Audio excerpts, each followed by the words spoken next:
Asa Candler. In 1888, he purchased a mixture from a chemist named John Pemberton for almost $2,000. The content of that mixture has been heard in more places on earth than any gospel, and now it is worth billions of dollars.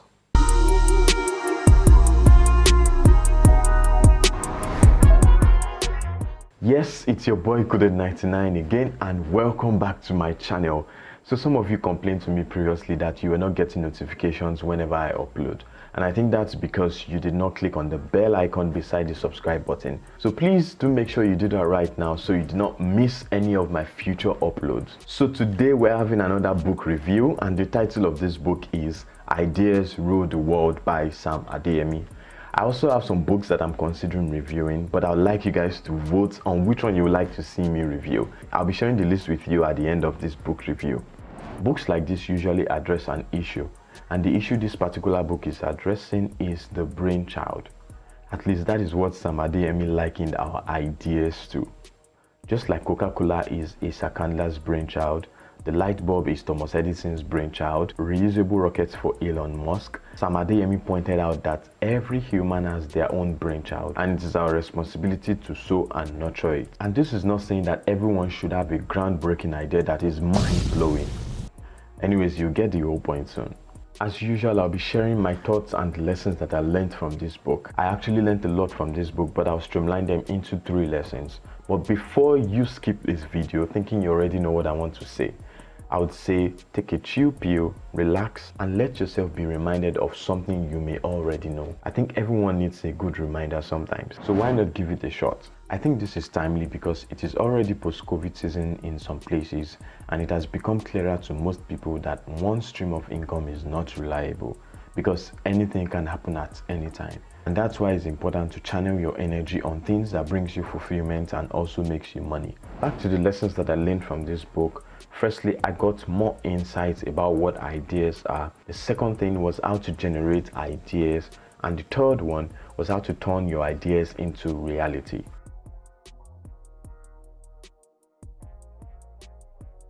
In the introductory part of this book, Sam Adeyemi mentioned that man was created in the image of God. He said, in the beginning, God had an idea. Beyond the darkness and chaos, he saw order and beauty. He saw plants, animals, rivers, oceans, mountains, and the crown of creation, man. God constructed what he saw in his mind, and it turned out to be very beautiful. And that's not all. He said something that started provoking thoughts in my mind. He said it is quite interesting to note that God stopped direct construction on earth after he made man. What does this mean to you? For me, it meant that there is a responsibility to keep on creating. Imagine if your mobile phones, your gadgets, and all of the technologies that we have today were already existing from the beginning. It means we wouldn't have to create or innovate anything. I like to imagine that by now we would all be dumb, eating, sleeping, having fun, and doing that on a repeat. Sam Adeyemi also pointed out that ideas are more powerful than the brains that birth them because they outlive the brains. He also emphasized on the importance of your words and the importance of God's word. Before we proceed, I also made a video about the importance of words, and you can check it right here. In the book, Sam Adeyemi said that ideas are like seeds. And just as there are different kinds of seeds, he said that there are good ideas and there are godlike ideas. You should read this book to find out how it differentiated between these two. Apart from seeds, like I said earlier, he said ideas are like your brainchild. He gave himself as an example. He said, when I preach a message, I am producing a brainchild. What I preach is packaged in a cassette and multiplied for people to buy. I know he used the word cassette, but come off it. That's just because the book is old. But here is an interesting fact. This book is old, but the wisdom of this book will surely outlive the author. You may be surprised that Sam Adeyemi has forgotten that he wrote this book.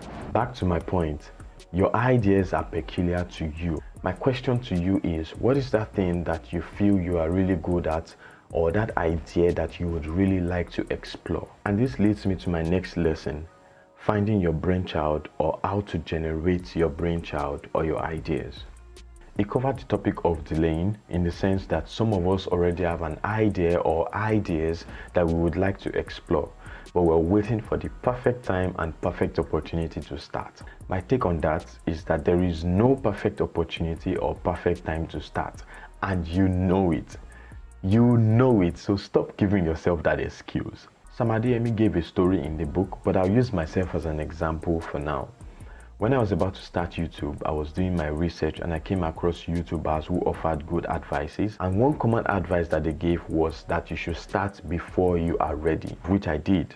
I started with a phone and a light, and I did not even finish my video editing course. But the interesting thing is that for each video I release, my learning curve increases. And I'm not in any way saying that I am the perfect example, but what I am saying is that you should start with whatever resources you have right now. Just start. The perfect opportunity will find its way to you. Look at the Ikorodu boys, for example. They made a ghetto trailer of the Netflix Extraction, and they got invited to Hollywood.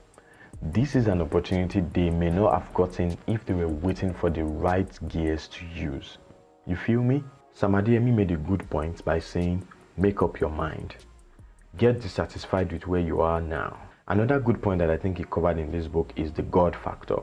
He said there are natural processes of generating ideas and there are supernatural processes. You may have a lot of guesses at this point, but pick up this book and you would see how we simplify the explanation of these two processes. Another way to look at the God factor is like this.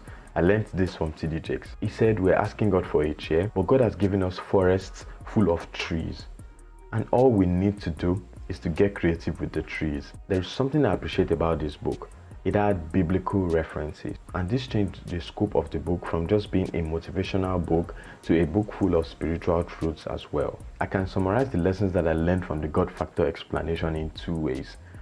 One is, don't put all the responsibilities on God. He is not a magician and nothing will happen if you don't get to work. And number two, don't ignore spiritual intelligence. Sam Adeyemi said, God is the source of the highest quality of ideas. Since ideas rule the world, God is certainly ruling the world through superior ideas. One controversial aspect he touched was giving. He emphasized that giving also has a role to play in getting divinely inspired ideas. I said controversial because some of you will agree and some will disagree on this particular aspect of the book. He had a story concerning a man who was giving and at some point stopped giving and how it affected his business and his success and all. When you read this story, some of you will nod in agreement and some will cringe. My objective opinion about that is whether you nod in agreement or you cringe, please search the scriptures and pray to God for better understanding. For my third lesson, which is turning your ideas into reality, he mentioned something that I used to struggle with.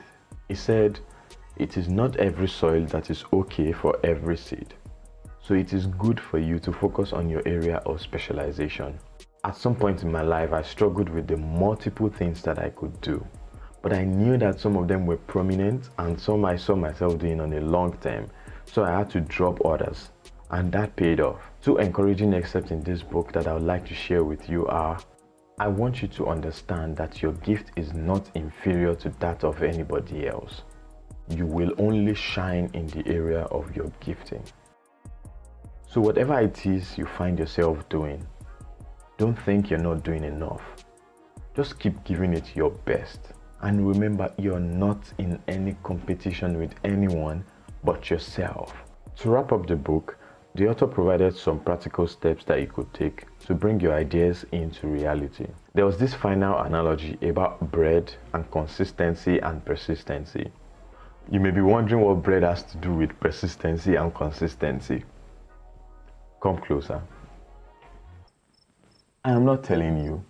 Go pick that book, fam.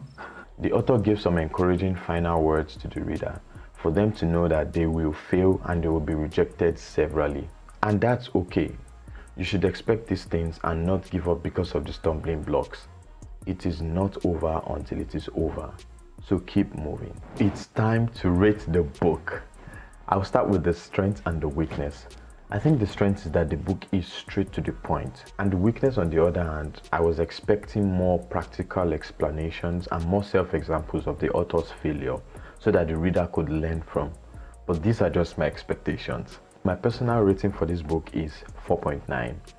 For the content or the message of this book, I'll give it a 5 because the message was clear and concise. For simplicity, I'll give it a 4.9 because it was very simple to understand. And for the flow of the book, I'll say a 4.8, and overall, it's a 4.9 out of 5. So I think the author did a good job in my own opinion. So if you have decided to read this book, feel free to grab a copy on Sam Adeyemi's website. It is very affordable there, and I'll drop a link in the description. You can also get it on Amazon, but the last time I checked, it was not available. Back to the list of books that I'm considering reviewing. I have Negotiation by Brian Tracy, Richest Man in Babylon by George Clason, and What We Guys Really Want by Bruce Bryan. So please let me know in the comment section which of these books you'd like to see me review. The book with the highest votes is the one I'll be reviewing next. So let's get started. It's a wrap for today, and thank you for watching. If you're new to this channel, please subscribe, like, comment and share. This video may just be what some people in your circle or your timeline may need. Until next week guys, make sure you keep your soul beautiful. Peace out.